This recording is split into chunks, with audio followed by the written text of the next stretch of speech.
Hey everybody, welcome to... Awesome. Let's take two. Welcome everybody to Melbourne CocoaHeads 155. It's really great to be in person again. I think this is the third one this year. Feels good. After the last 2 years. Let's get it started. So, in the spirit of reconciliation, Melbourne CocoaHeads acknowledges the traditional custodians of country throughout Australia and their connections to land, sea, and community. We pay our respects to their elders, past and present, and extend that respect to all Aboriginal and Torres Strait Islander peoples today. Tonight, we have 3 great talks. Ed Greenaway on the user-centered design approach, Luke Tupper on perfecting your PRs, and Rob Amos designing ANZ Plus, a real-time offline first iOS app. Should be some great talks tonight. And we also have a code of conduct. So our community is dedicated to providing an inclusive environment for everyone, regardless of gender identity, expression, age, sexual orientation, disability, physical appearance, body size, race, ethnicity, religion, or lack thereof, or technology choice.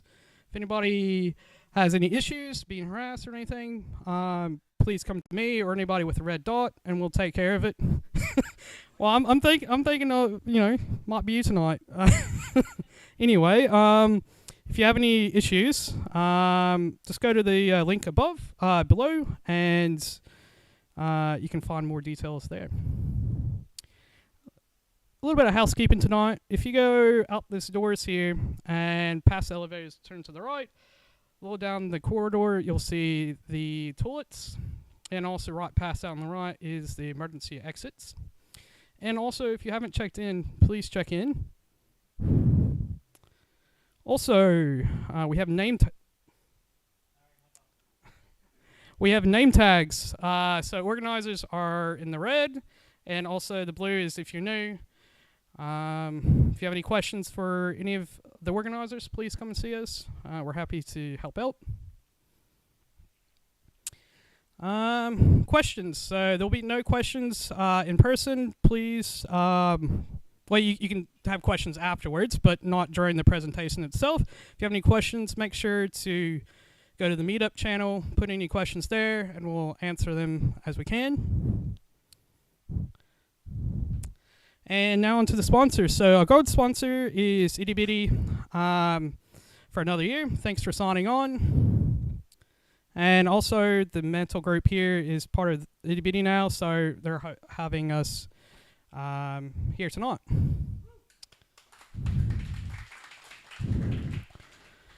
And now on to our silver sponsors. We have Dias that signed on this year, and also want to give a thanks to the previous 2 years, staying during the pandemic, to REA Group, Latitude Financial, and Cognizant.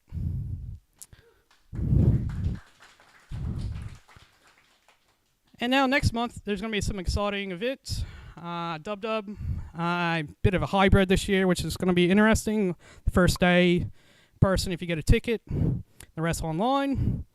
It says June the 6th through the 10th, but that's the US date, so it'll be the 7th through the 11th for us. And then some events for us this month. We have CocoaHeads Drinks Night every last Tuesday of the month, which actually happens to fall on the last day of May, so the 31st. We've been holding it now at the Penny Blue. And then NS Breakfast is started up this month. We'll actually have it on Friday, June the 3rd at Axel Breakfast at 7:30 a.m. If you want any more information, you can go to the breakfast channel as well that we have. And now we have a quick little spiel from Cam at Blue for Blue iOS Academy for Women.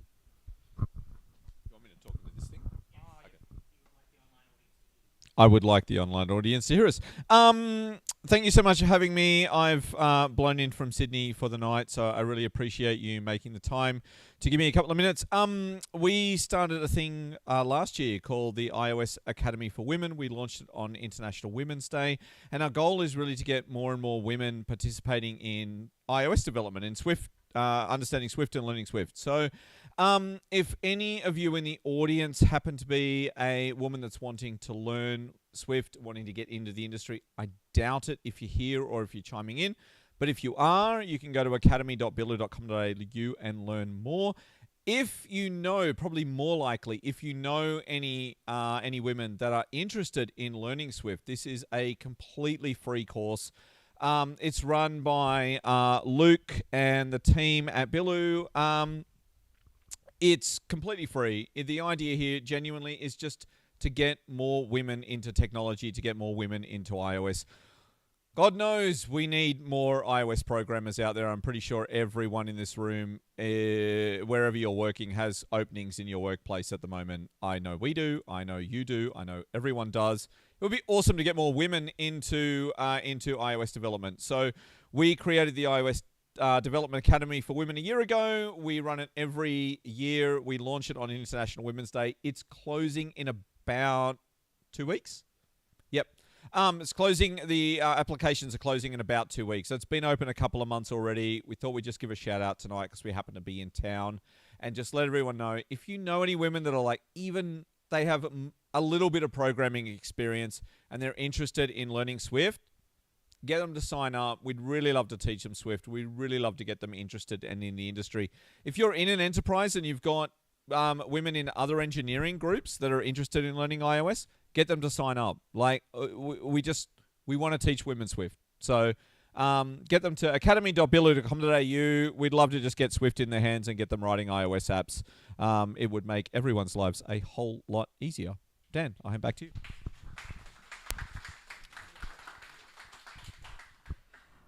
Thanks, Cam. I'm actually going to be one of the instructors as well.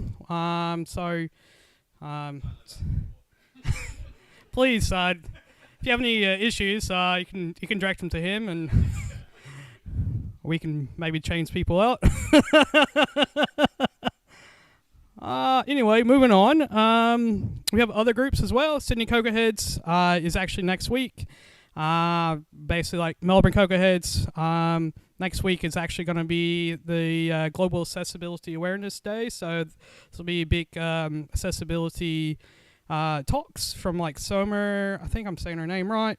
She's great, very big in the accessibility side of things. It'll actually be at the Blues office in Sydney. And then also we have GDG Melbourne and also the web group. How to find us. We have the Melbourne CocoaHeads URL here you can find us at. A bunch more information. The Slack, particularly for tonight, just go into the Meetup channel and have some banter in there and have some good fun. If you want to tweet or tag us or anything or follow us, we have the Melbourne Coca on Twitter. And some channels you might be interested in. I've just chatted about the Meetup. We have volunteers if you're interested in organizing. We have jobs if you're looking for work or hiring. And we have speakers if you want to give us any talks. And we have plenty of people to help with mentoring as well. Also, if you have any apps you shipped, tell us in Slack. We'd love to see them. And now, finally, on to some talks. We have the user-centered design by Ed Greenaway.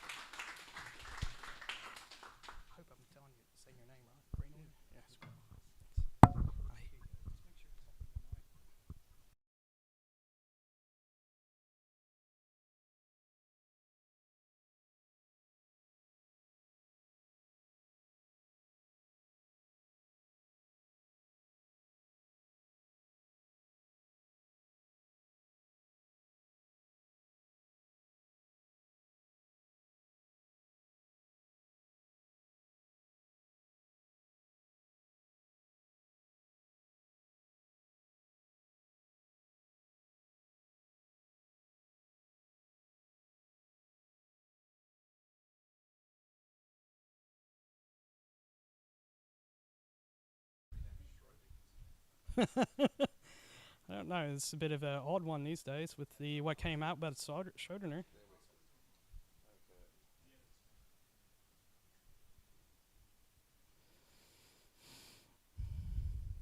There we go.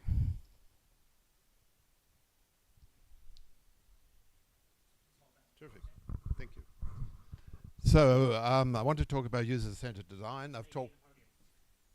What's this for?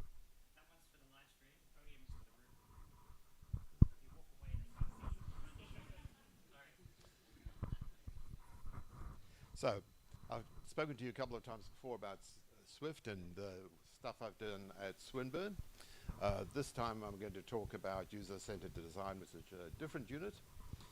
And the thing that really attracted me to this particular unit was the fact that it's a methodology that delivers a return on investment. Now, how you can measure this return on investment is either by stickiness of your app, so people don't drop out during the onboarding process, or once they're on, they stay and they become net promoters. And the other way you measure it is you get 0 calls to the help desk or 0 emails to you about bugs and stuff like that. So that's the return on investment. You've got a good design, it's solid, and people like it. So my approach to all of this was, I had years of developing stuff, project managing, program managing, and you always ended up in battles where different people had opinions about what was the good design for this particular client. And it would become a battle about fonts and colors and logos and stuff like that. And so when I went to Dub in 2019 and organized the Melbourne CocoaHeads breakfast there, thank you, Sean, for coming along, I also enrolled myself in Layers, which was a designers conference. And Amy's been to it as well, and it's pretty good. Best conference for drinks. Best conference for the after party. But they are strange people. Except for this guy. Does anyone recognize him? Someone in this room should, because they paid for you to go to NS Spain to present. So he's the key organizer, Louis, of the NS Spain conference in Europe for Swift. Hence the t-shirt. So I came back from that particular event and Swinburne said, would you like to get involved with UCD? And I said, sure. And I discovered something absolutely marvelous. It's a methodology based on an ISO approach. The diagram shows how you iterate your project through the design phases. We do it with a bunch of students. I've now run around about 300 undergraduates and postgraduates through my particular set of tutorials. And it basically works around an iterative design. So we give them a project brief. Now, if you want, we will take pro bono work from people. So if you've got something that you would like taken through this process, we'd be happy to work with you. We had someone last year who publishes an app. They came to us and said they wanted to do a new version of it. Basically, we split 40% of the students handled the creative side of the app, and the other 60% of the students handled the consumer side of the app. And we ran sort of a competition of, which was the best of breed out of each of those two streams, and then presented that to the client. We promote iteration. We provide a case study to kick the project teams off, which is basically, the project brief from the client, if we have one, and interviews with people who are prospective users who are having difficulties with something in their lives at the moment. And this provides us the data for which we can then iterate the design. We support a large range of tools such as Balsamiq, Adobe, Sketch, Sigma, and even slides as a prototyping method. The first projects we break into 3 phases. The first phase is sort of understanding the problem space. It's all about analysis. We get the students to produce a series of models, the persona model, what is the person, what are their needs and wants, What are their skills, roles, and attributes? Where do they, tend to use this particular application? What is its context, social, physical, and technical? Once they've done that degree of analysis, we proceed to, let's do some conceptual designs. Of course, lots of people immediately want to rush to, well, let's do wireframes. But what we try to encourage them to do is instead do a storyboard around a cartoon strip. What am I as a user now struggling with? What are my problems? If I had this thing, what could be better? So we're kind of defining the benefit statement through a storyboard. And then we take their conceptual design and we put it through 2 gates. The first gate is me looking at the design and applying a methodology like contrast, repetition, alignment, and proximity. So is there enough contrast between the different elements on the screen? Are the UI elements all aligned and neat and tidy?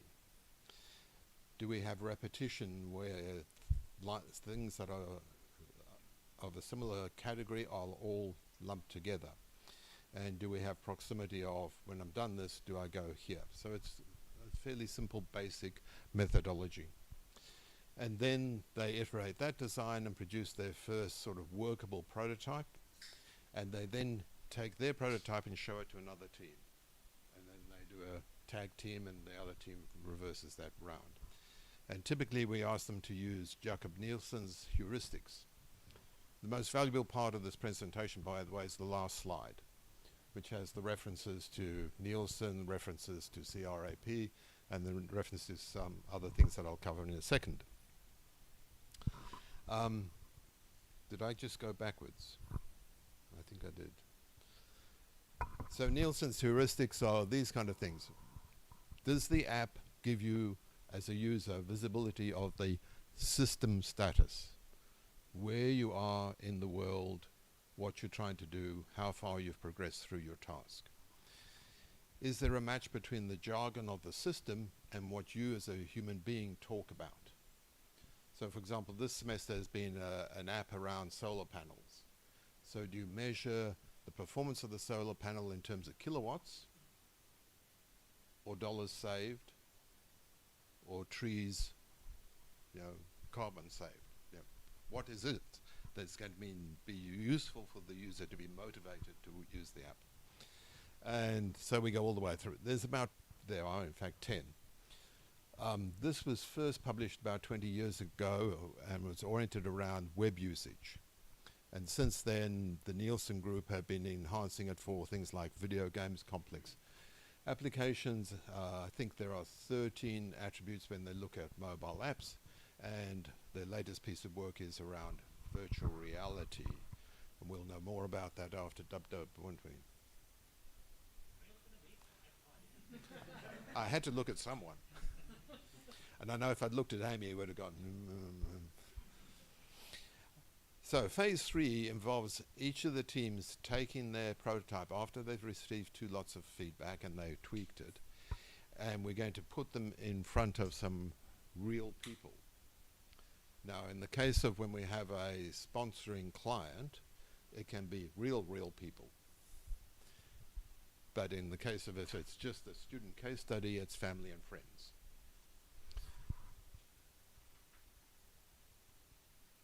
And we conduct a series of tests, and the tests are around, for this particular app, what are the key tasks? So for the solar panel app, it was, how much is my solar panel performing by today? Am I taking power off the grid? What do I have to switch off to stop taking power off the grid? What do I have to bank away into my battery? That kind of stuff. Another app was a carer app. Where is the person that I'm caring for?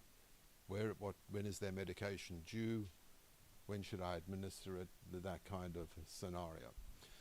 So we asked them to develop about 5 to 10 key tasks, and then they give that briefing to each one of their participants, and then we measure how those participants proceed through the app. And they do that in a usability lab. So the usability lab is a bit like a detective scenario. We have the project team on one side of a one-way mirror, and the participants on the other side, and with the participant is a facilitator who's helping them along, and if you get stuck, saying, don't worry, it's our app that's wrong. It's not you, the user, who's made a mistake. It's our bad design. Thank you for the input. You're smiling. And at the end, we measure by a thing called the SUS, the System Usability Scale, or score. Now, this also, like Nielsen, has been around for 20 years. There are tens of thousands of case studies that have been done using this particular score. And there appears to be a reasonable correlation between those apps that are scoring in the B to A quartile and net promoter scores. So if we take an app through this process and we have 10 participants review the app and you come out at the end of it and you've got a B, then you probably have got a sticky app. An app that's going to be easy to use to onboard people, useful for the user to use in their day-to-day life, and something that they will recommend to other people. That's the end of my talk. And there's the reference list.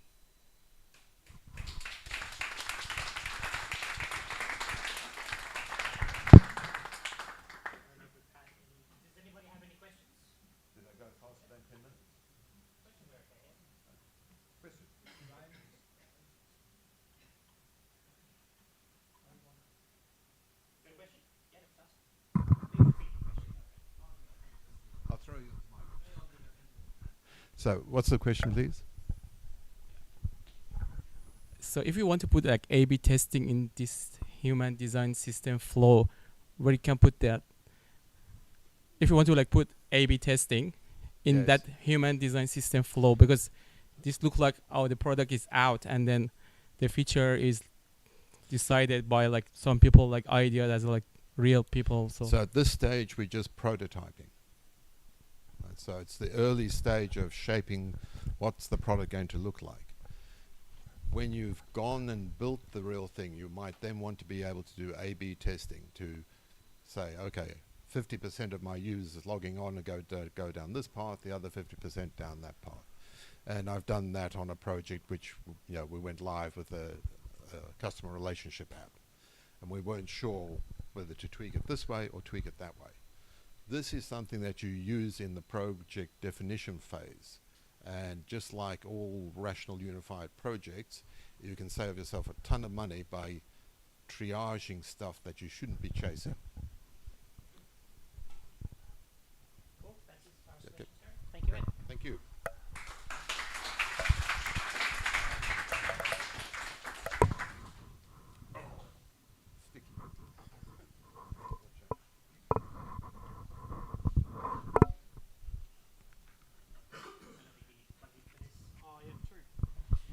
Oh, thanks, Ed. That was great. I feel like you always need to know more about users.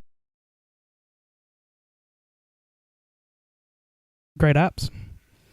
Next up, we have Luke Tupper giving a talk on perfecting your PRs.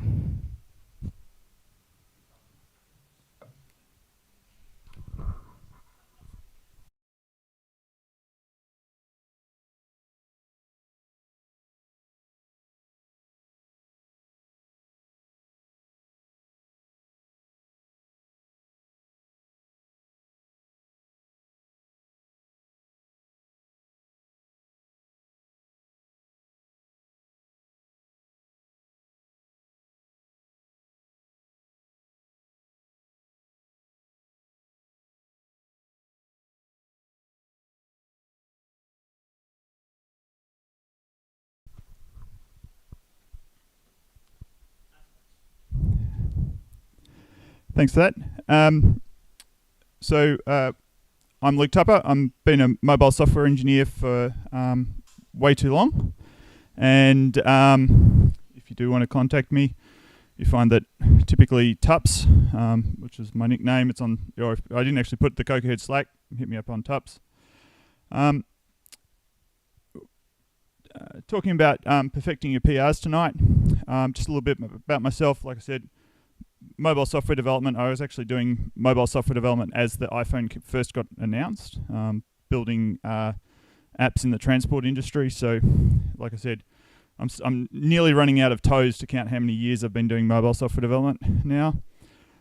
Bit about myself, as well as being a mobile software engineer. I'm a judge and an umpire for sailing events. My specialty is upsetting youth competitors.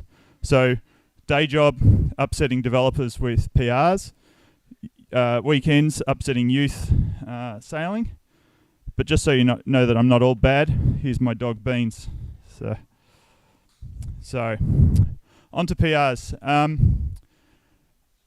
This talk is about getting through or getting involved, getting past submitting PRs and doing it with the minimum of hassle, and being at the top of the game when people are reviewing them. For some people, this is going to be one of your interactions with other developers that you might not necessarily speak to the developer on a regular basis, but they will be looking at your PRs. So this is what people sort of think about you. What this talk isn't about is the rights and wrongs about whether you should do PRs or that sort of thing. And just by the way, I'm using the term PR quite a bit. The proper name is, of course, pull requests. If you use GitLab, they're often known as merge requests. So variety of systems, but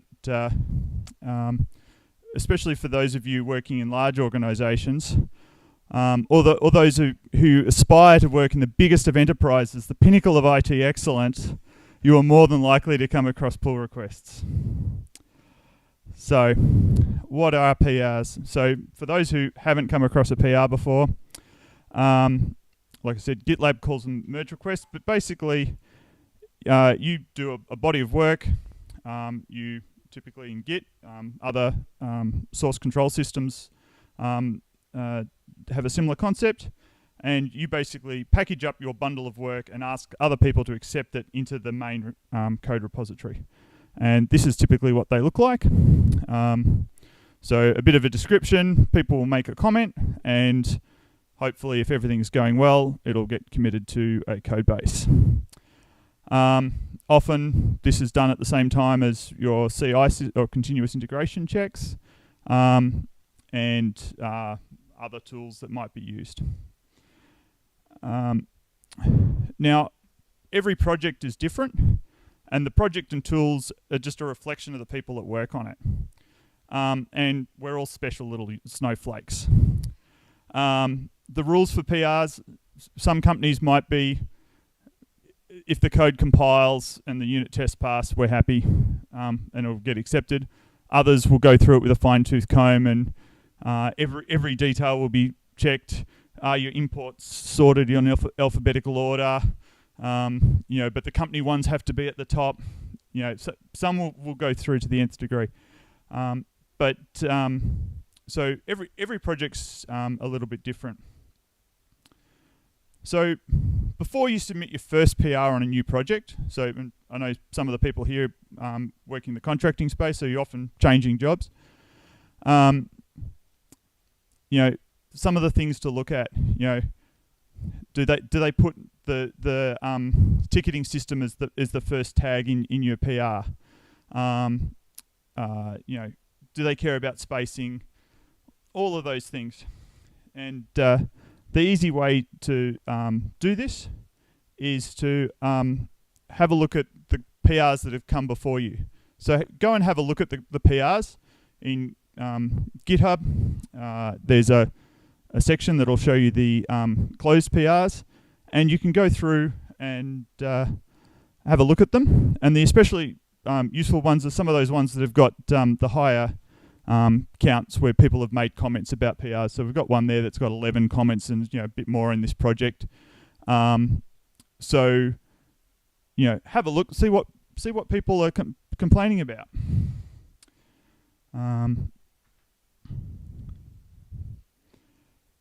And one thing that it made me realise that during this presentation is when I was setting up this presentation, that be actually a good thing to ask in an interview. Can I actually have a look at some of your closed PRs? It'd be a really good way of actually seeing what day-to-day developers are actually doing at a business, how things are actually rolling. I might use that one in future gigs just to get an idea of what they're doing.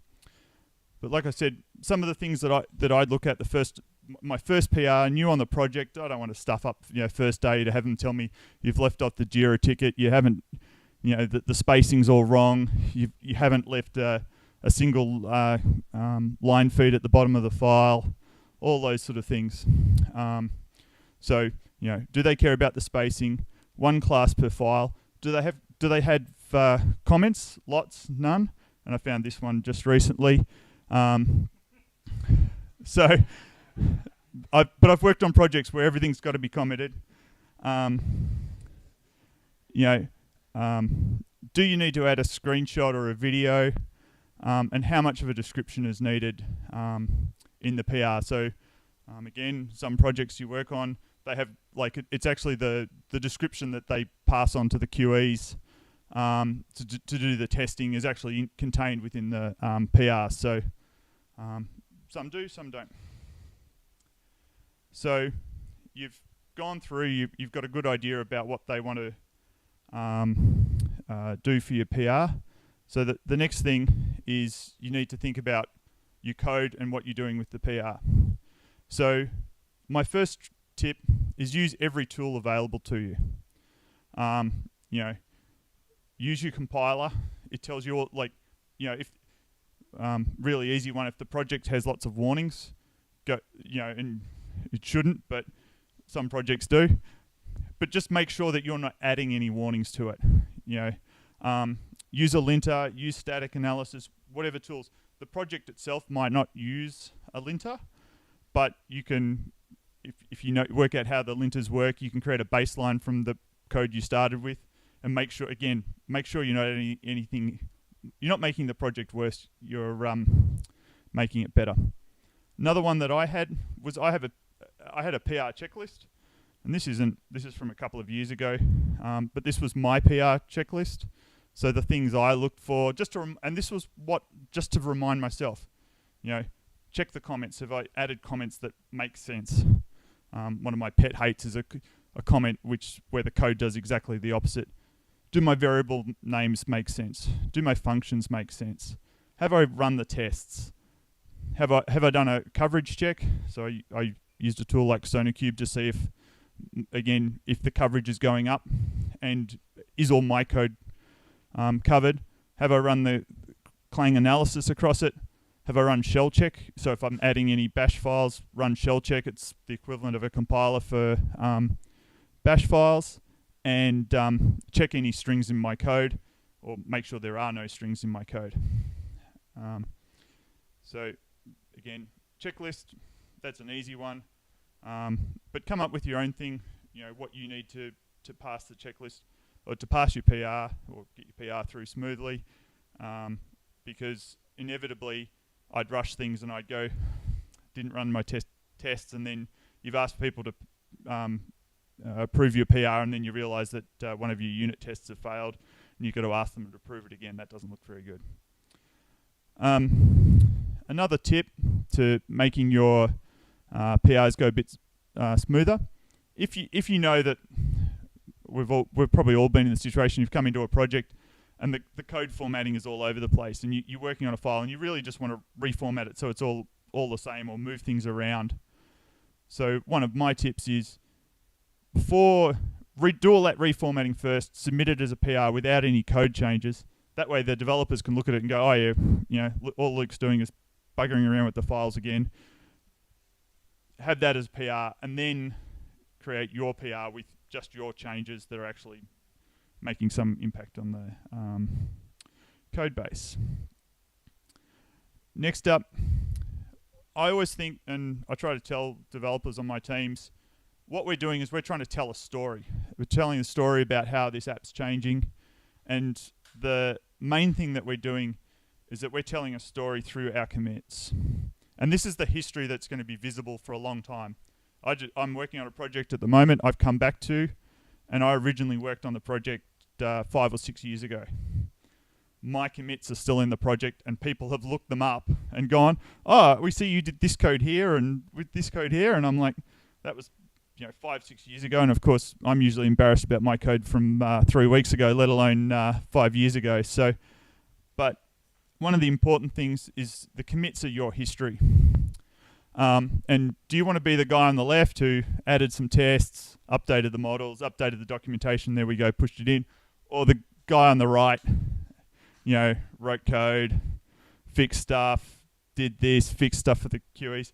So these two sets of commits could very well be the same ultimate code changes, but just think about what your commits say about the work that you've done.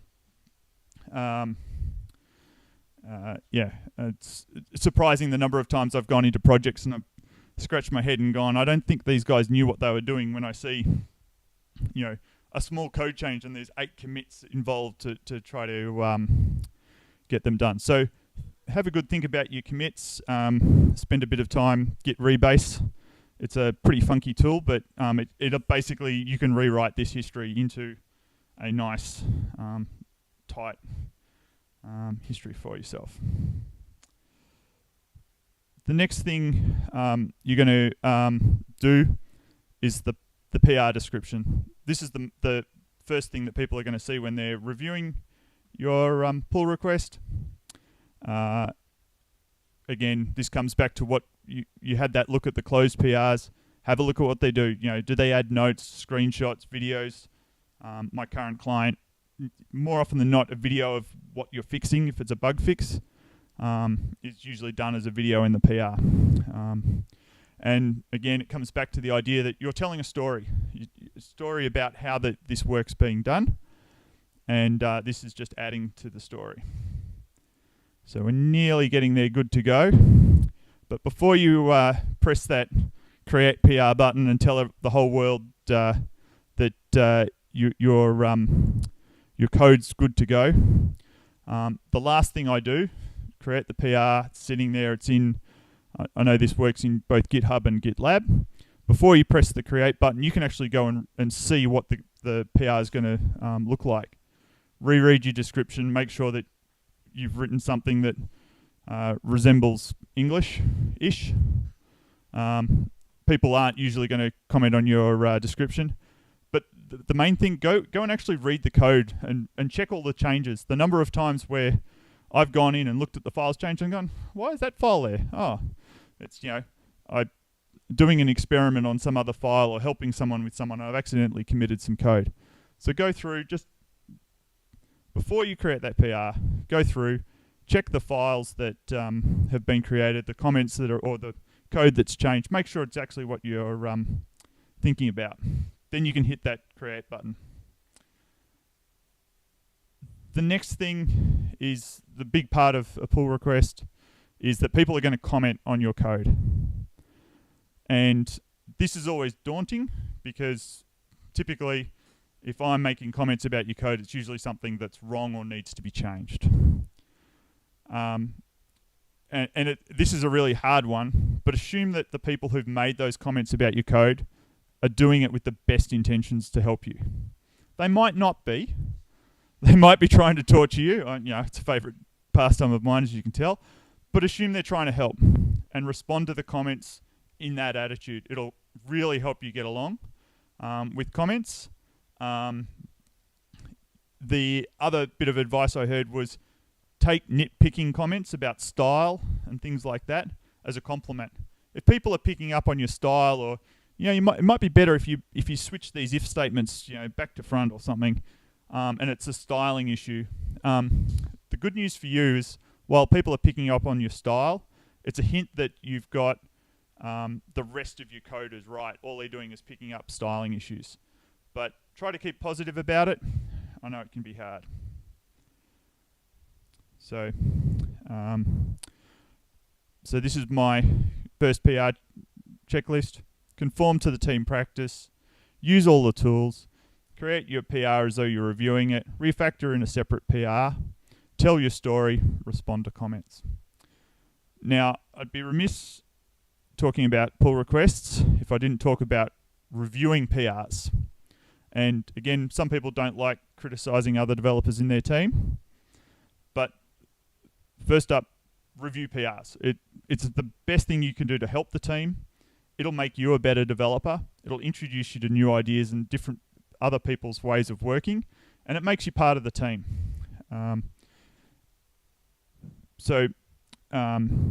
When reviewing PRs, I've got a sort of routine that I go through. First up, I check out the code for the PR. I know some people check it out into, they have they have the repository checked out twice, once for doing reviews, once for actually doing their work. Either can work. I don't particularly like having two repositories because I end up forgetting which one I'm looking at and making all my code changes in the one that I usually do reviewing in. So I just have one. Git stash is your friend. Check it out open it up in the IDE, have a look at the code changes, get the change list on one screen and your IDE on the other. Next thing to do is go through your PR checklist. This might look a bit familiar to you. When I'm doing a review, it's exactly the same thing that I do when I'm creating a PR. I check through things, and I found this to be really valuable to actually go through these things individually. Have a look at the comments, go through the PR, and just look at the comments that people have added. Don't try to read the whole thing at once. Just go, do the comments that people have added make sense? Do the variable names make sense? Do the function names make sense? If you do them iteratively, you can break it down into small tasks. It can make the 45 file PR that someone's dumped on you to be done in the next half hour. You might be able to get through it. Again, run the test on your local machine, run the coverage. See, go, wait a minute, I don't know if the test, then you realize, nothing's tested. They might not have run shell check. You run shell check and go, oh, look, I think, and shell check's great. It gives you really good advice about how to rewrite things. You go, I think you could rewrite it like this. It makes you look like a bash expert, but you've got no idea. And one other thing, and I've only done this once or twice, but if you're looking at a PR and someone's really made a dog's breakfast of it, a good thing to do is to play the PR Uno reverse card, which is someone's got a PR, you're like, nah, there's a whole lot of changes that are needed. Rather than you just writing comments and going, look, you've got this wrong, this needs changes, everything else. Check the code out, make your changes, create a PR, push a PR up against their branch. They can then review your code, merge it into their branch, and then you're all happy. It seems complicated, but it's one of the ways to sort of break these things down. One of my other things is, again, checking out the code. If you're making comments about people's code, check it out. Make sure your comments make sense. Does it compile? Write it out. Does it look right? Don't make a comment and then send someone down a rabbit hole and for them to come back 2 days later and go, oh, by the way, I tried to do this, but it doesn't work. So again, when reviewing PRs, my tips, first up, do it. Don't feel I'm the junior developer, I shouldn't be reviewing PRs. Get in there, start reviewing PRs. I'm guessing that anyone that leads a team of people, it's probably their biggest thing that they hassle people about is, I need some people to review PRs, especially if you require 2 developers to review a PR. It ends up being, you've got to be doing twice as many reviews as you are doing PRs yourself. Check out the code, open it up in the IDE, have a checklist, use all of those tools to your advantage. Again, the tools make you look a lot smarter, or they at least make me look a lot smarter than I actually am. If you have suggestions, make sure they compile and work correctly. And play that PR reverse card, see if you can get it in there one day. People will go, oh my gosh, this guy's really onto it. Or girl. Definitely. And finally, when things go wrong, and in the PR world, what usually happens is it ends up being a comment argument about all the PRs. The typical thing, I was looking at a PR just the other day, 170 comments. And there's once you're starting to add lots of comments, like I said, there's that PR reverse card, but there's a couple of other things.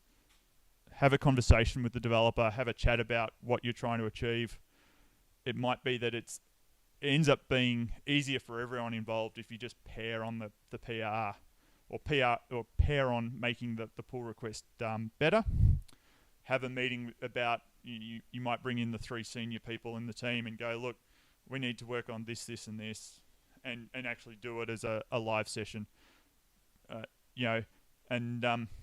This is something that everyone says in an interview, especially at a senior level. They're like, so what happens when 2 developers are having an argument about something on a PR? And the correct answer is, we bring them in for a meeting and we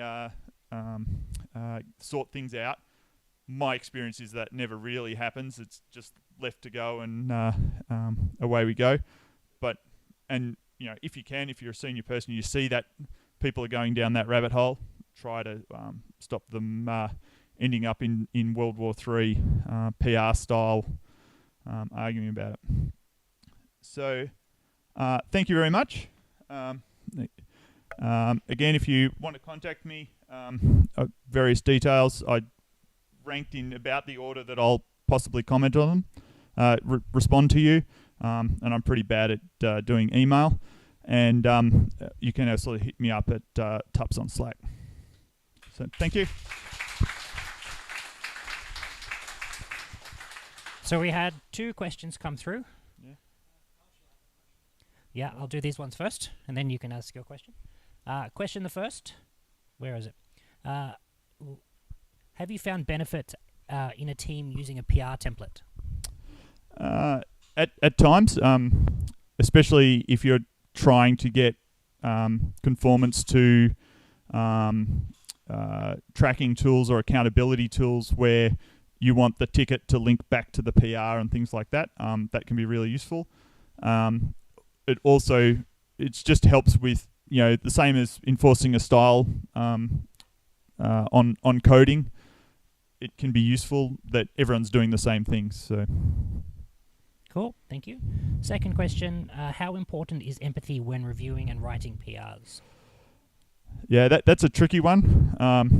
The classic one is you've sat and argued over a PR and you've spent so much time getting it to the very end, and then you're going, well, if this was a regular PR, I'd be picking you up on a few little things. There might be an extra space needed in if statement. But we've also spent 3 days getting to this point. And there's a temptation to let those things through. And you very well might let those things through. But at the same time, this is also code that you're going to live with potentially for a long time. Like I said, I've come back to a code base that's 5-year-old code base. And so the mistakes you let through are going to live for 5 years. So, on the flip side, if you're building a throwaway app that you know that you're going to write, you're building version 2 and you know that version 3 has already been slated for, to start in July, let it go and move on with life. Cool. This question is the last one. So at the start of the talk, you had an early slide that mentioned like titles with the ticket number and going to the commit history. I was just wondering, what's your thoughts on adding the ticket number to the commits? If you'd asked me this question 2-3 years ago, we worked on projects where we did enforce that, and I was like, it is useful. So that particular company was big into traceability, so every commit had a Jira ticket. Every Jira ticket it had a tool that would pick up all the Jira tickets and allow you to find the original Jira ticket and then see all of the code that was responsible for that. And in the last 18 months, I've been working for a client where before COVID, they had about 20 mobile developers, and during COVID, they had 2. And then they've started rebuilding their team, and we've now got one of those original developers in the team. Being able to go back and trace through the history and find out what the original reasons for making changes were has been essential, and missing that piece of history has been a real thorn in our side. So if your code's going to be around for 2-3 years time, I think it's really, really important. And again, that the bigger the enterprise, the more likely it is to be a problem. But yeah, I've like I said, my experience in the last 18 months, that the fact that 75% of the time it had a Jira ticket has been really, really valuable. The times it's been missing has been it's like, now I've got to try to find out why this was done. So Thank you. thank you.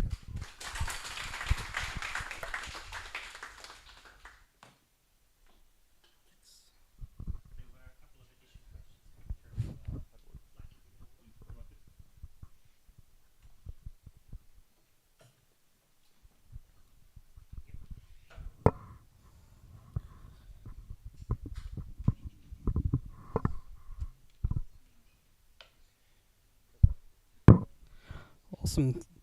Thanks, Luke. That was great. Can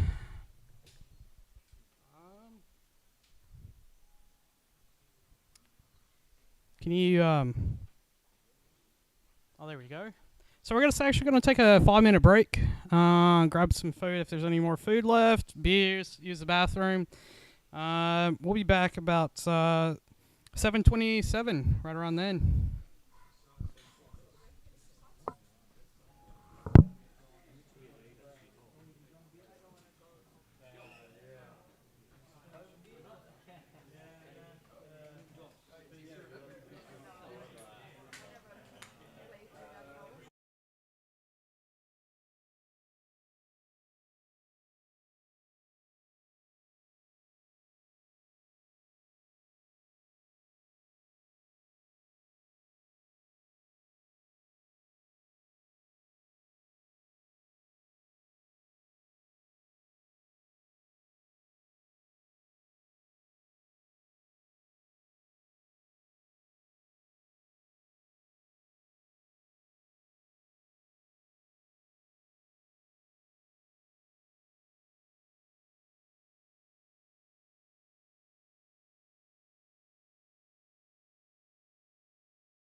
Hello, online audience. Hopefully you can hear me. We're about to get started again in a couple of minutes.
Cool, looks like everyone can hear me, hopefully, yep. Okay everyone, let's grab a seat. Don't make me come down there on the side conversations, please.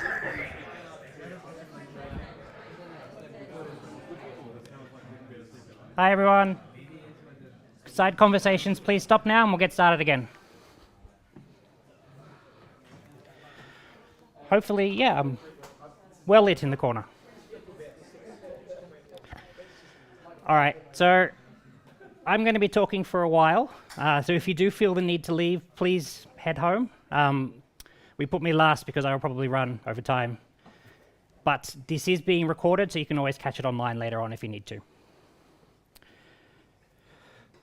So I see a lot of new faces here tonight, which is awesome. I think this is the biggest turnout we've had in a few years, and that's really awesome. If you haven't met me before, I think I've introduced myself to a few people as you're walking in. My name's Rob. I go by Bok on pretty much, well, on Slack, and Bok with whatever character I could put after it on most other social medias. And I'm an independent contractor, but for the last 2 years, I've been as part of the itty-bitty apps team that's working with ANZ. And tonight, so we've been working on their brand new ANZ Plus app experience, which is really good. And this is the first time we're speaking about the technology behind it publicly, which is something we've been very excited to do for the last couple of years. Cool. But really, ANZ Plus, just to set some background for you, ANZ Plus is not just an app. It's a whole new retail banking platform that ANZ's built. So what you see now, or what you're about to see, is really just the start of the journey. It's the minimum viable product that we could put into the market. And there's a lot more things to come. So just keep that in mind as we go. But I'm not really here to talk about the product itself. I'm here to talk about the app and what the app has done and what's behind under the scenes. And we expect that this will be the first of many talks that we're going to give, hopefully this year, next year, and the years to come as we share what we've built, because I know that all of the other engineers are just as excited as I am for what we've done. So there's a lot of fantastic work that's been going on, like how we've scaled to a team of 60 to 70 or so in about 18 months.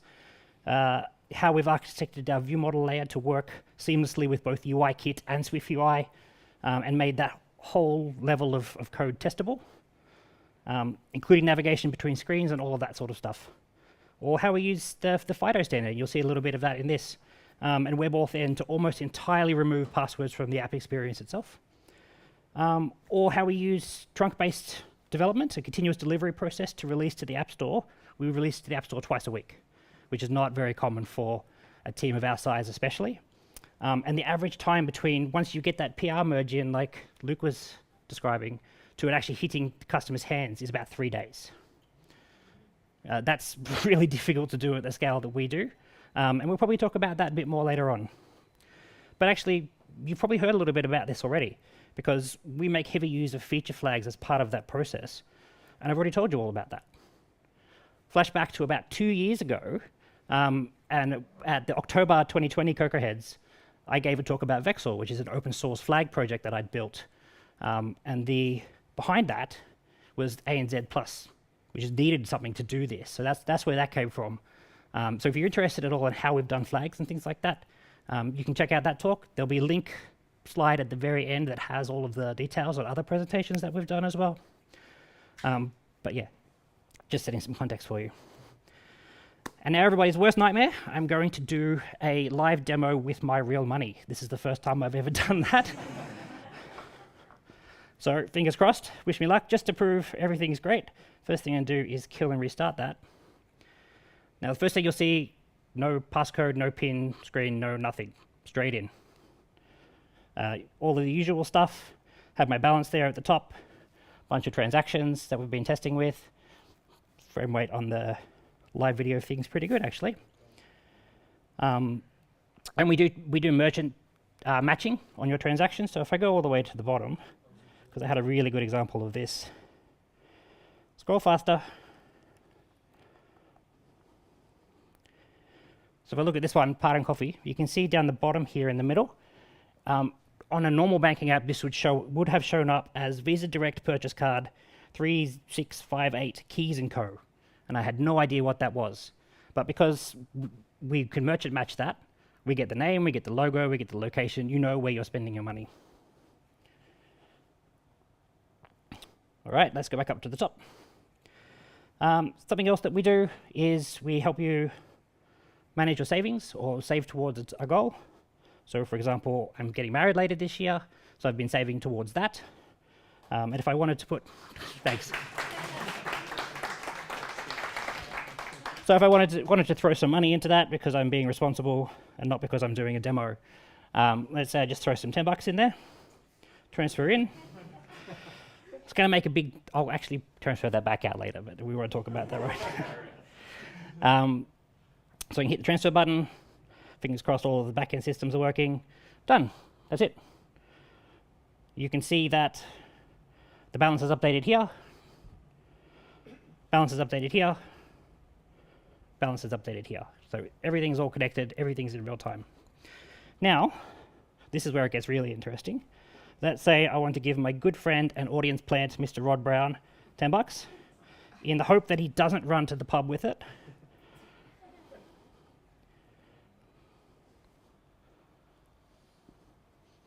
Done. It's been gone to Rod. You can see that that's all updated here. My balance has decremented, all those sorts of things. Now, hopefully, Rod will send it back.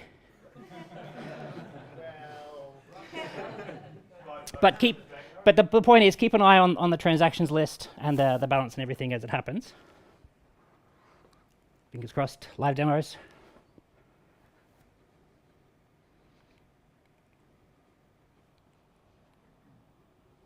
There it is. So again, that's all updated live.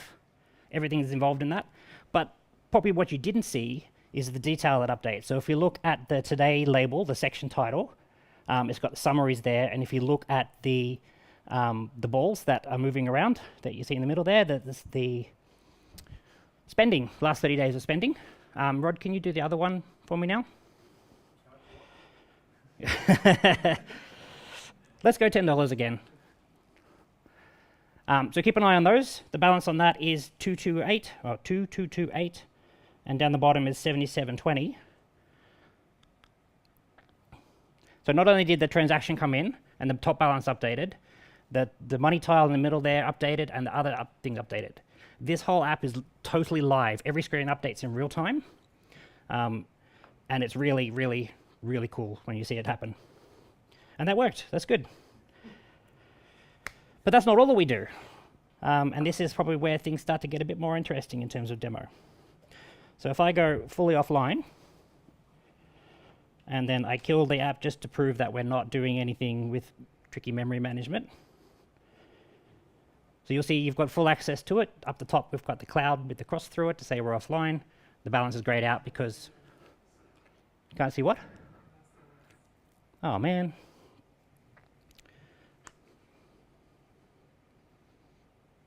I bet you that did the reset. There we go. Nope, Still got the thing paused.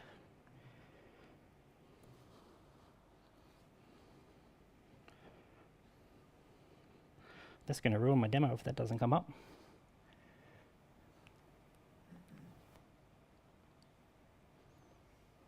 Ah, that's why.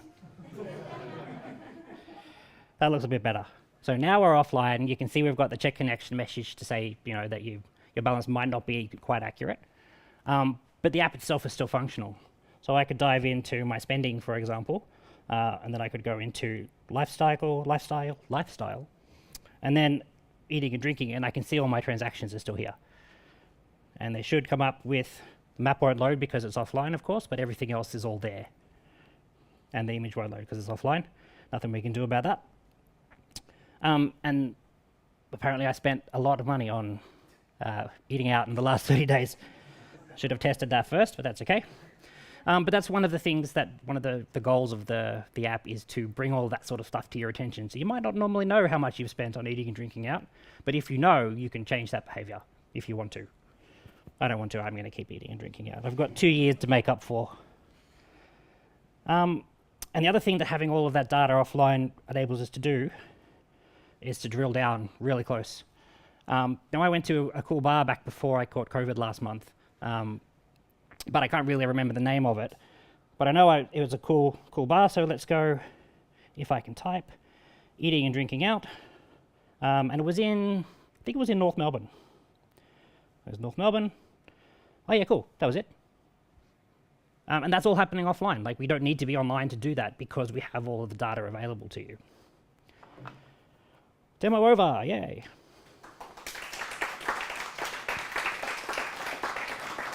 All slides from here on out, okay?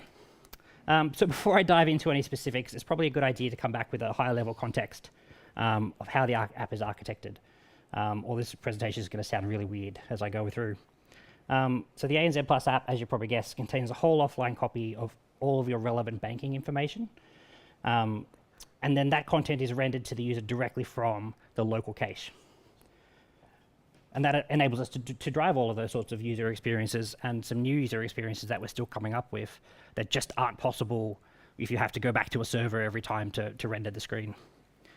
Now, if I remember my history correctly, a number of companies tried to do this, around 2016, 2017, and many of those found it really difficult or abandoned it completely in order to get the user experience to the level that you want. So the crux of this talk then, and what I'm going to talk about, is how we've pretty much got rid of all refresh buttons anywhere in the app, and pretty much all loading spinners too, but that's a different thing. And the steps that we've taken to ensure that the user can feel confident that the data they're looking at on that screen is live, up to date, correct, or as correct as we can make it. And one final call out, because I'm not going to say the words again for the rest of it, there's no BFF in any of this design. A lot of people reach for BFF as a toolkit to try and drive this sort of experience. We haven't done that. Questions at the end? Jendo? So let's talk about some common architecture pitfalls that people have tried to do this before and things that we've specifically avoided.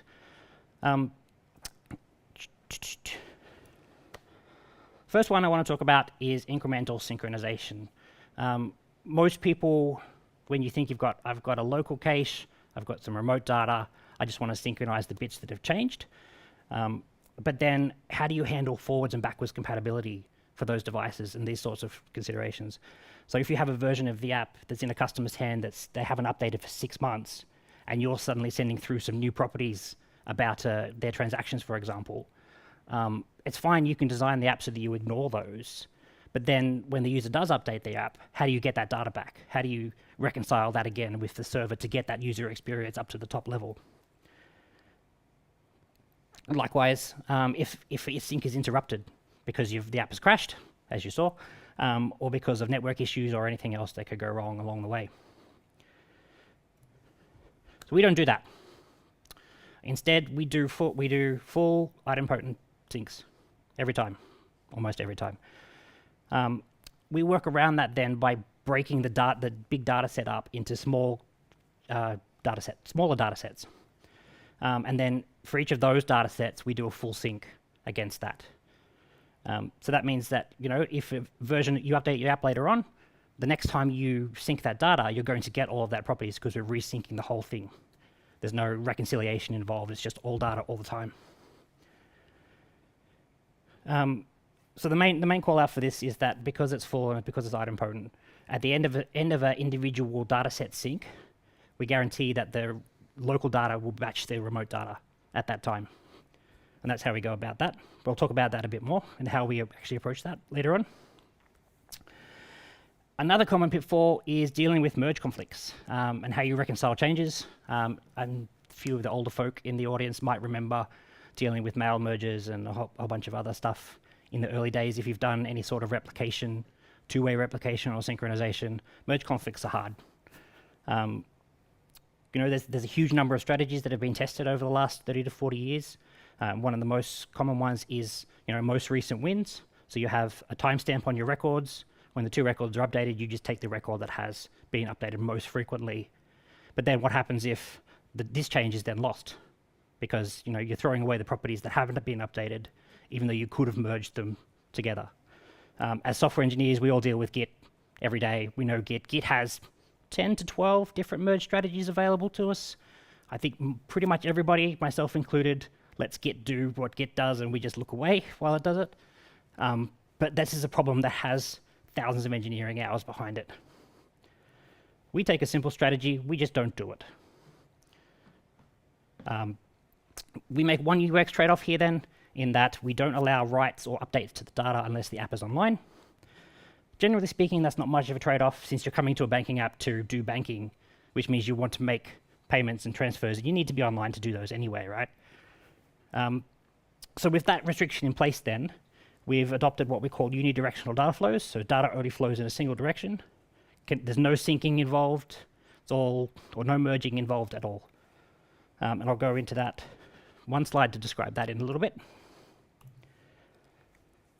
And then final pitfall that I've got is caching responses. Now, if you're a big proponent of GraphQL, for example, GraphQL tries to solve this sort of thing, but with GraphQL, you're still caching a response from a network. You can't do the sort of things that we can do with the UX, like that search, because the search requires you to be able to understand and reason about the data that you have on device. So caching responses, again, something we don't do. First and foremost, whatever the remote looks like, whatever the backend systems, banking systems look like, we don't really care what they look like. The local cache is designed to work for what we need it to do. And that's proven already with search that you saw, and is making a lot of user experiences for us much easier to deliver. The other part for that then is, because if you're caching responses, what happens, you need to be able to predict what responses you're going to need to cache. And then how do you mix and match data, like if you have joint accounts or different other credit card stuff and you need to mix them all together. You need to get predictive for multiple accounts, and it gets messy. So that's the pitfalls. Let's talk about what we've actually built. And then the first one, if I start building up that architecture diagram that you saw before, the first piece of that is the local cache that sits in the middle. We use a tool called GRDB for this. It's open source. That's the website for it there.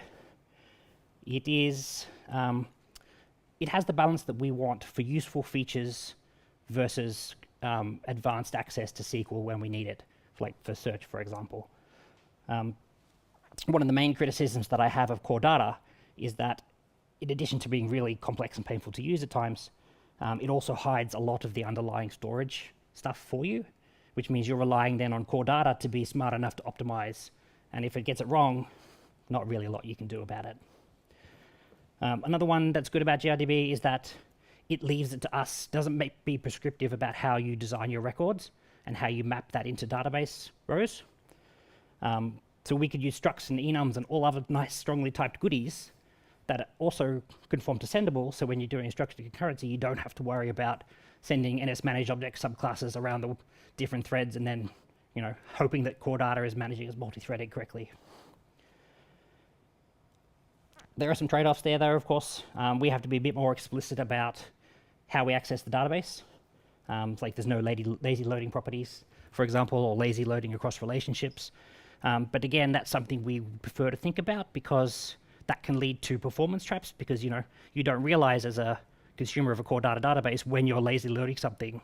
It just happens, and you can then hit that animation throttle, or your scrolling performance dies because of that you weren't expecting. This way we're explicit about it, we can reason about it, we know how to optimize it out if we need to do that.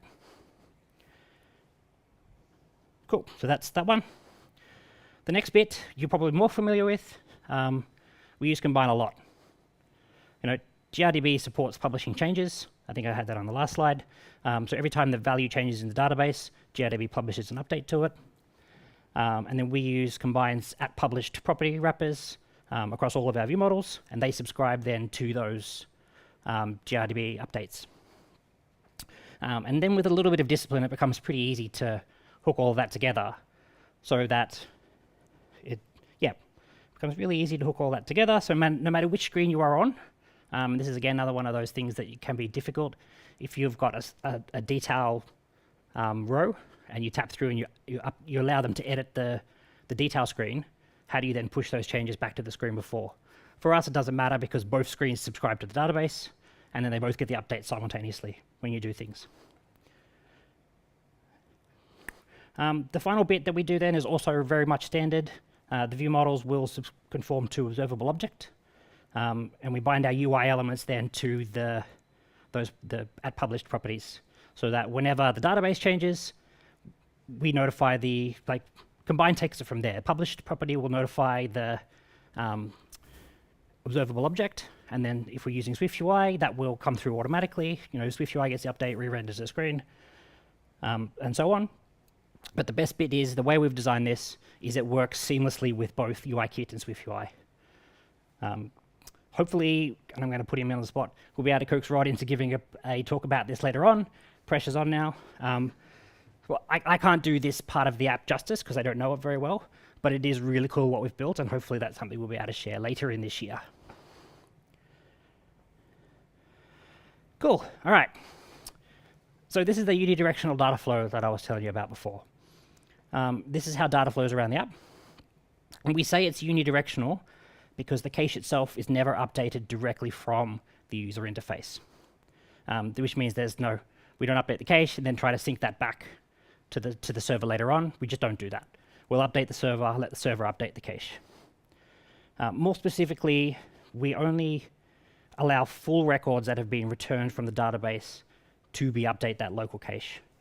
So we don't cache, partial records or one property that's changed, that sort of thing. Like if you go and edit the name of your goal or the amount of your goal, and we send that to the server, we don't then update just that property on the local side.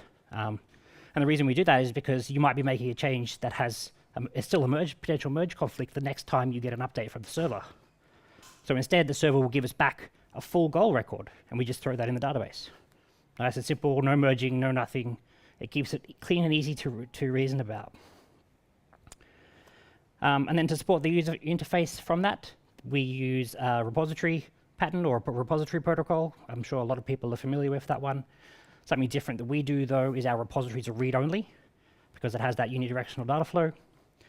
And we avoid trying to let queries bubble up into the view model layer. We have a strongly defined API at that repository level. I want a list of accounts. Here is a publisher that will emit updates to lists of accounts. Very simple. On the other side, and I've mentioned this because we'll get into it a little bit later, is we provide a transactional way for our app to update stuff into the database called a storage operation. And now we do that because writing to a SQLite and multi-threading is a bit here you go, but generally speaking, it only allows one write at a time, which means while the database operation is writing to the database, anything else that wants to write to the database is going to be blocked. So if you're doing a heavy operation, for example, like we've got 200 transactions, you've just logged in, 200 transactions are coming down, and we're waiting for that to write to the database, any user interaction stuff that you do, because it needs to flow through the database, is going to be slow because you're waiting for that longer running process to finish. So we put a prioritization layer in front of this, which means that if we get several operations, we put the user interactive ones first. They go through, the user gets a good experience, and we can continue to work in the background. So there's going to be a lot of different terminologies that people probably aren't used to from this point, because what we do here now is not very typical for your mobile apps. In fact, this is probably about as far away from a JSON pretty printer app that you can get to. And Rod's laughing. I can't even remember who came up with the term JSON pretty printer. It was Renault, my predecessor. There we go, solved that mystery. I love it, it's a great term. So if you're not familiar with what a JSON pretty printer is, there's a lot of apps in the industry that exist solely to connect to a JSON API, take the result, and then display it on the screen. That's what they do. We don't do that. We get about as far away from that as we can. But we're not unique. Like, we're not the first people in the world to ever do this. There's actually a lot of parallels between what we do and distributed or cloud computing. So as an example, you could call our local cache a read replica of a remote cache. And in some senses, that's kind of true. In some cases, not quite, but it's not too far from the truth. So one of the distributed computing patterns that we use then is eventual consistency, which is normally used to describe highly available systems. So you have your failover clusters. You might have 10 servers running in a backend. You want to make sure they're all in sync so you can fail between them as you need to, or you can scale up, scale down, all that sort of stuff. Eventual consistency says that if we execute a write or an update operation on one node, all of the other nodes in the cluster will eventually be consistent, which means we know we can describe what the state will look like in the future. So that last point is probably the one that I want to get across the most, and I'm sure some of our own engineers will find this one, because this is the first time I'm saying this. We, rather than consider ourselves a client of an API, we're really a node in a distributed computing network. The information will come to us when it comes to us. We participate in that network, but we're not a client talking to a server. So once that kind of fell into place, everything behind it became really easy to reason about, because we know how the system's going to behave. We have a paradigm to describe how the system will behave. So we did some actual technical demonstrations on this in the very early days to prove that it could work. And it's actually really cool to see it happen.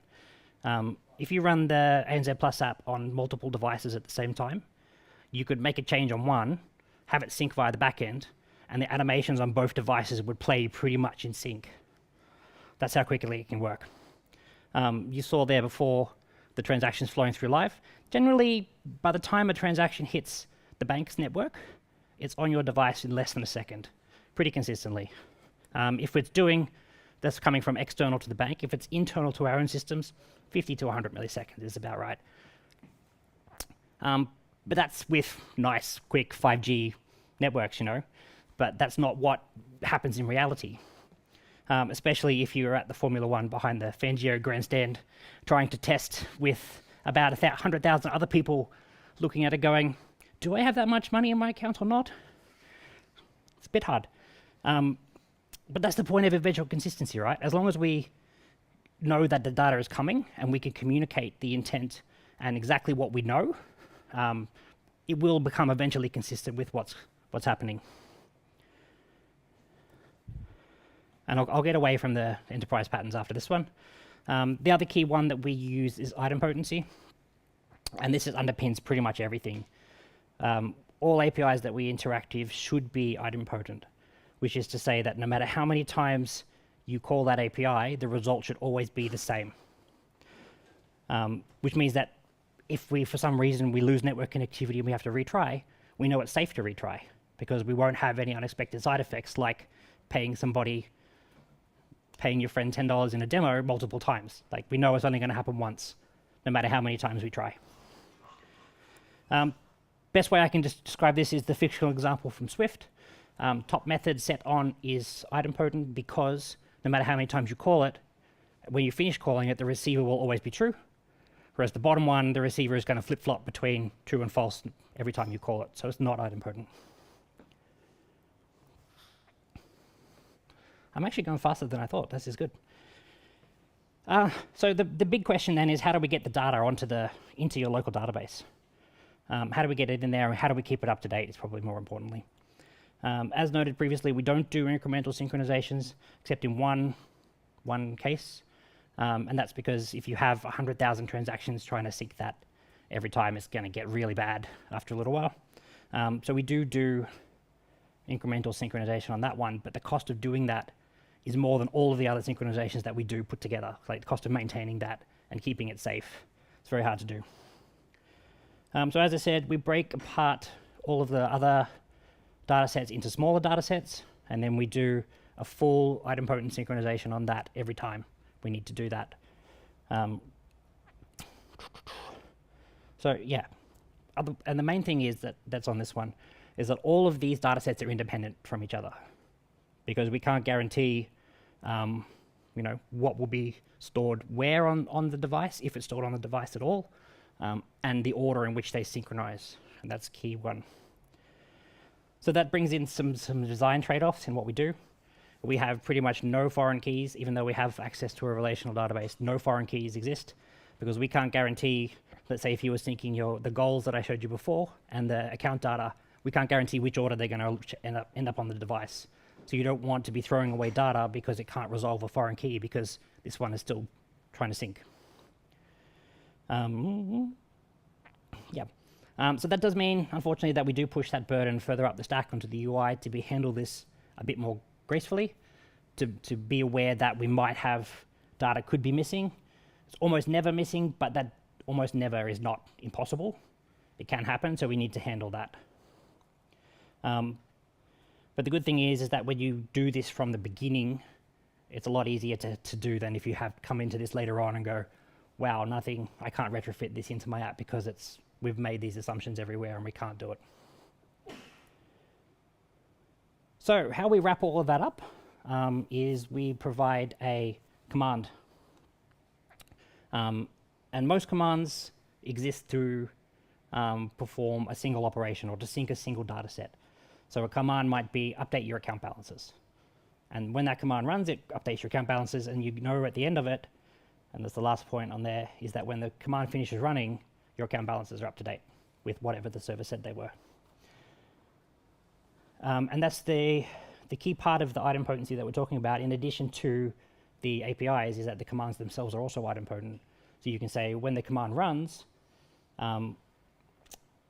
if a command is syncing something, the content of the sync might change, but the result is the same. You have the same as what the other node has.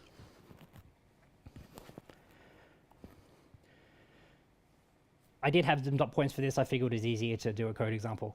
From a code perspective, though, a command is literally a block of code, closure, function, method, whatever you want to call it, with a name and a priority. And that's really all it ends up being. Not real code, but pretty close. So the commands then, if they need to manipulate the database because they've got some new data coming from the backends, they just, again, we return a publisher, same as we do with the view model stuff, and it can emit any changes it needs to emit to the database, and they're all played in a transaction, nice and safe. We don't leave the local cache in an inconsistent state. So we wrap all this up into a tool called Command Center that we've built ourselves.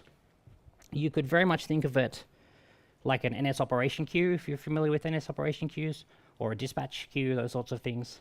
But the key difference is commands can enter the local queue from anywhere, and they will be processed according to their priority and as appropriate. But we'll break that down a little bit to make a bit more sense. First guarantee we provide in updating data is that we guarantee that the command, if a command comes in from a back-end system somewhere, that it will be successfully delivered to the device. And that's a tough one. So to do this and to make sure that everything happens really quickly, we keep open a gRPC stream to the server at all times. So as soon as this remote server gets told that we need to update account balance, that's forwarded onto us. We guarantee that it's enqueued into the local onto the local device, and then we run it from there. So when we throw it into the local queue, though, we persist that to disk somewhere, so that if the app crashes, or if the user kills the app, or if something goes wrong, we've still got it. We know it's there. The next time you restart the app, it's there. It will be redone on the next one. And because the APIs and the commands are idempotent, we know it's safe to retry. We know it's safe to retry 10 times if something unforeseen happens, you're offline while you're trying to do this, for example.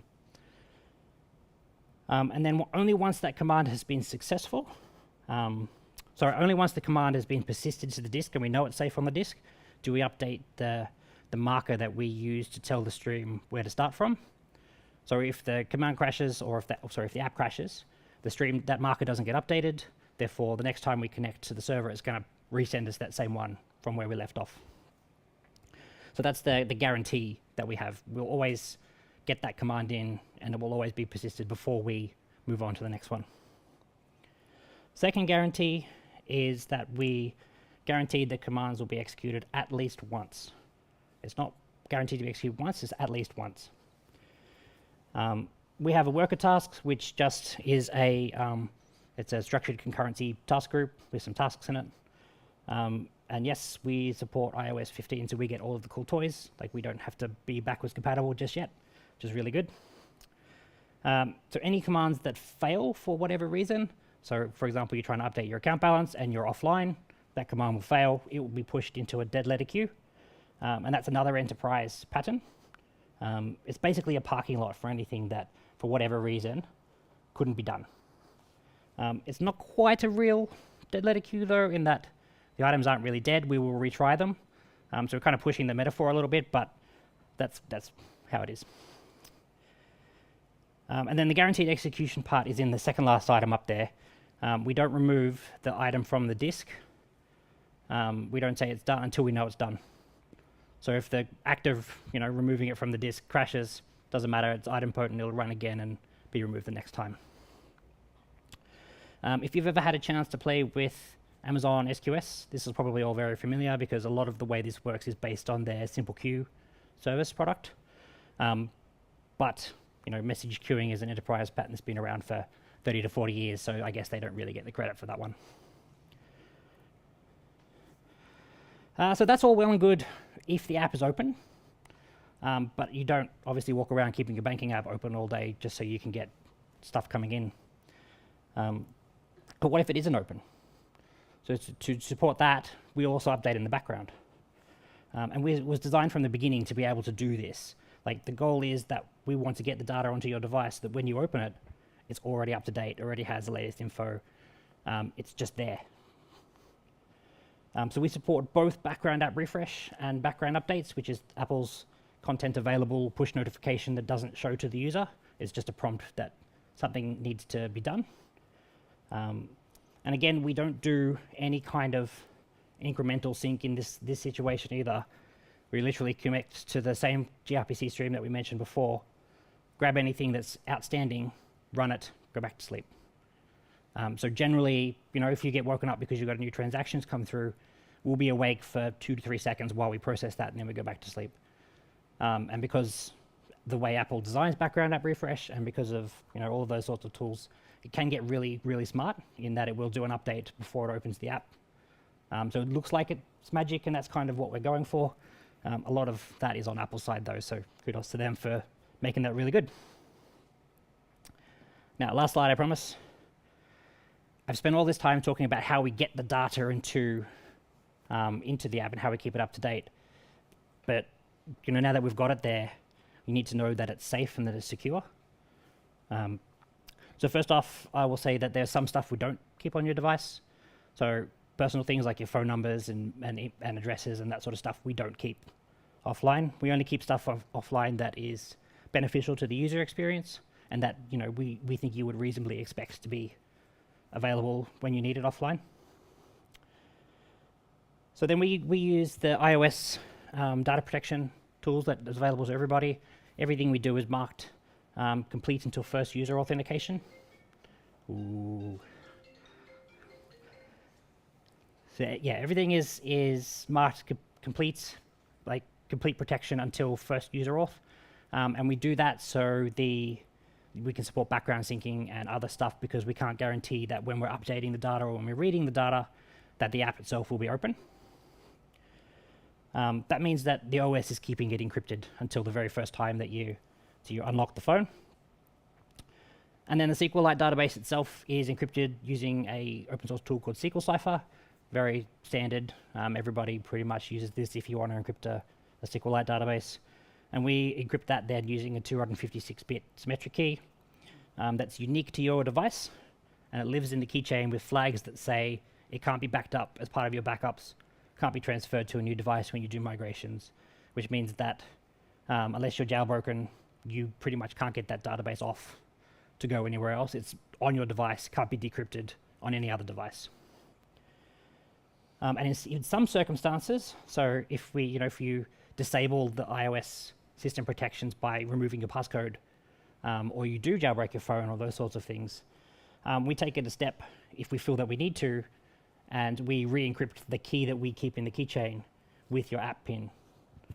So that means that in that scenario, every time you open the app, you will need to enter your PIN to decrypt the database and get access to stuff.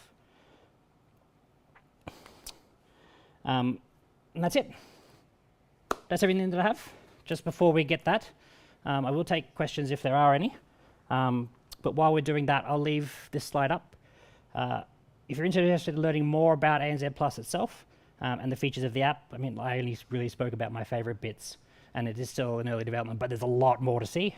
There's a cool tour that some of our people have done, and the link on the left, was on your right, sorry. And then the ones on the left is for Melbourne CocoaHeads, and there's the 4 presentations that I've given on some of the stuff, the lessons that we've learnt in the past 2 years, and the tools that we've put out there. So if you want to if you're interested in learning more about those, check out those links. So we'll take questions now. So Tubbs, can you grab run it to the peoples? Thanks.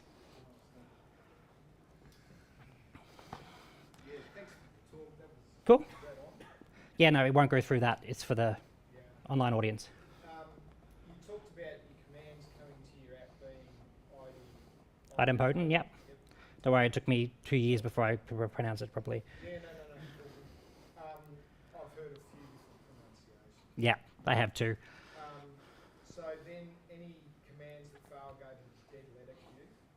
So does that mean that you then halt processing of commands, or are your commands also guaranteed to be communicative? Yeah, no, so we don't halt processing at all. Everything continues to run, and it will run until we get a successful result from that.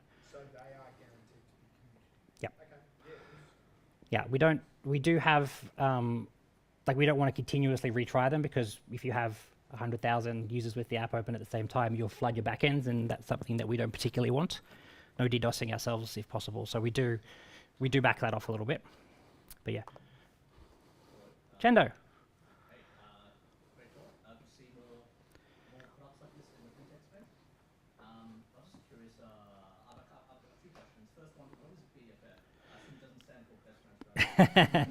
That's probably the better reading for it. It stands for backend for front end. For those places that will put a proxy layer between their real APIs and their front ends to hide all of the garbage and to make it more front end friendly. Or you might want to put a lot of your business logic into that layer so it's shared between web, Android, and iOS. No, it is a physical layer that lives in front of your other APIs. So it's part of the server stack. It is a backend. Yeah, that is a kind of BFF, yes. Our questions were, do you do like deduplication? Like if you have multiple commands of the same type in the queue, you just run once? Yep, that's right. We also have some fallback mechanisms. If we haven't run something for a while, we'll be proactive and trying to refresh that. Last question is there an Android version of the app, and is the architecture effectively the same? Yeah, so even though I was speaking to the iOS specifically, the Android version is as feature complete as the iOS one is in all of the respects that I spoke about today. It is up on the Android store, and there's a wait list for that. So Rob, we've got one question from online. There does seem to be quite a few shills in the online audience from you, but Donnie asked, if you had to support offline rights, do you have any ideas about how you do that cleanly, safely? Yeah, it comes into the same sort of things in that you need to have a merging strategy, and the merging strategy will be different depending on the type of data that we do. So there might be some UX patterns that we will want to,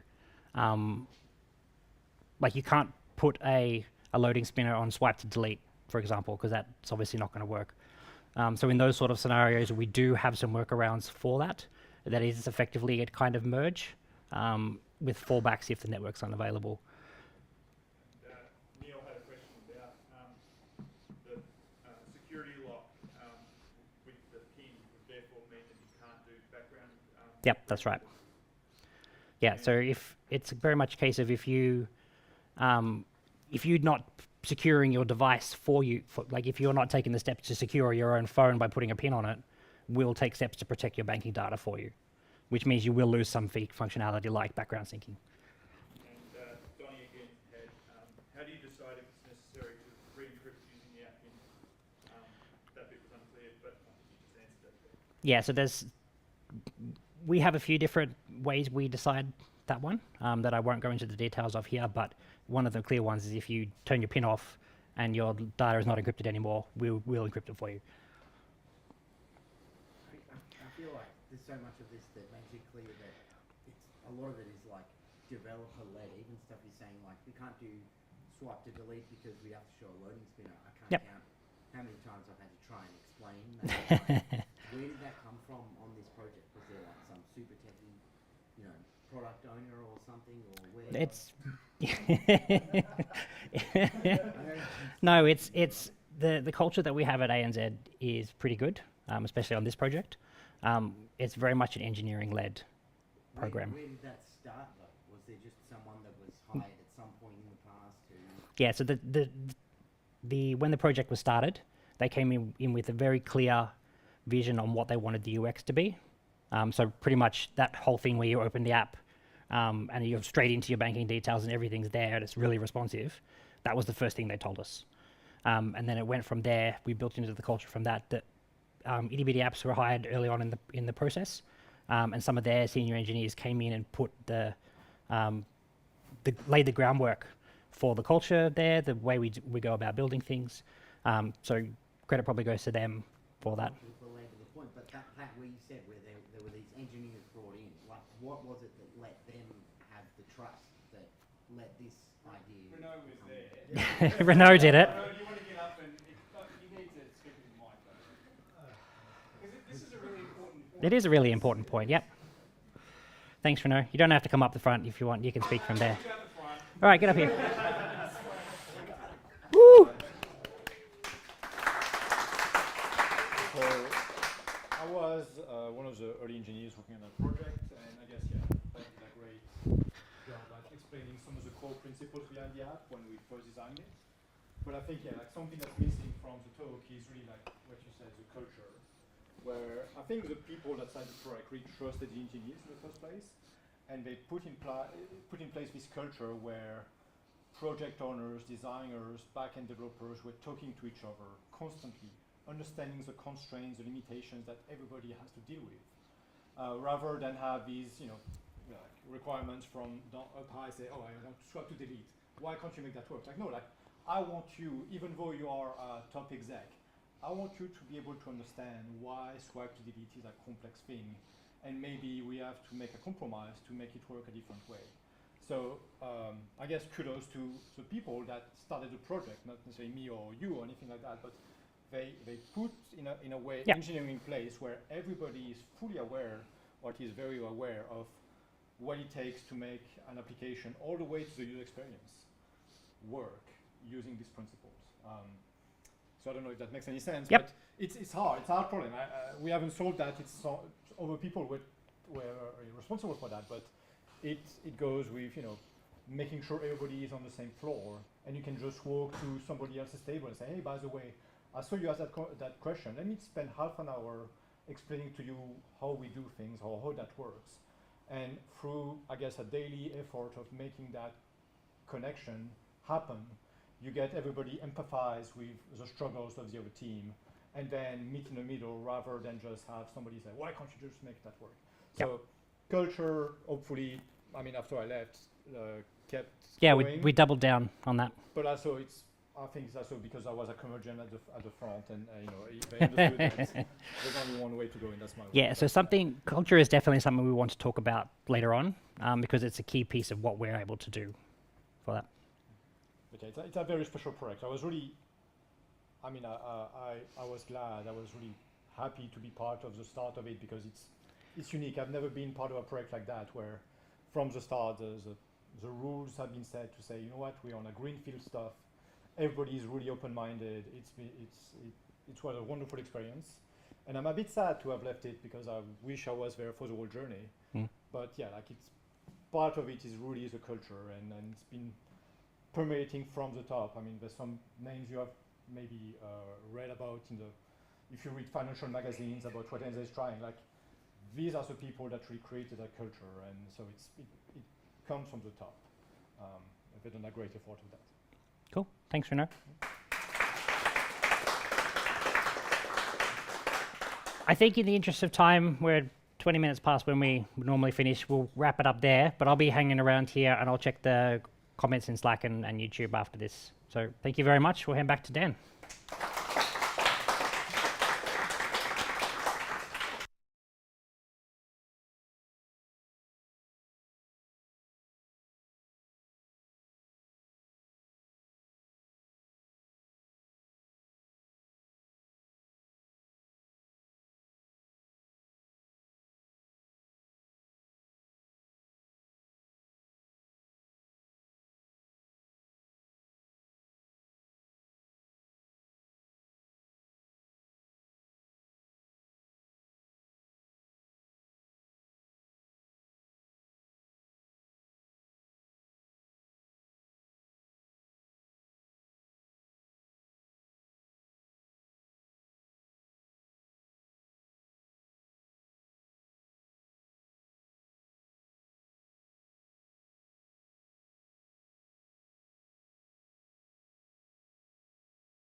And Diaz.